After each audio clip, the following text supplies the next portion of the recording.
কথা বলি যে যে আমি একটা আমি এই গিটার তো আর চালাইতে পারবো না। আসলে আমি আমার ফুপির বাসায় আছি, এই কারণে আমি এই গিটারে চালানোর সুযোগ পেয়েছি, কিন্তু আর তো চালাতে পারবো না, আরও অনেক বছর লেগে যাবে। ঠিক আছে গাইস, আজকে সাবস্ক্রাইব করেন আর take care, good bye, piece.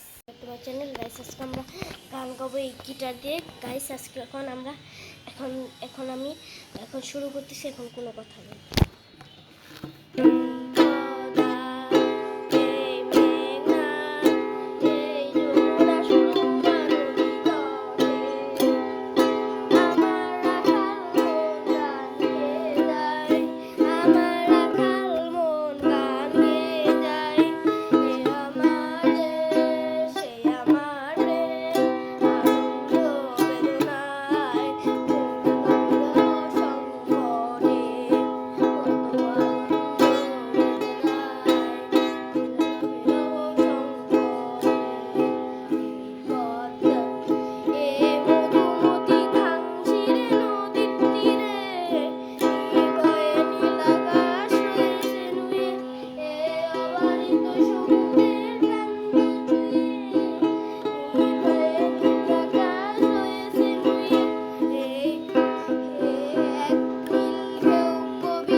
আজকে এই পর্যন্ত করতেছি, একটু ভুল হয়েছে, আপনারা তো চিন্তা করেন, আর ক্লিয়ার হয়ে যাবে।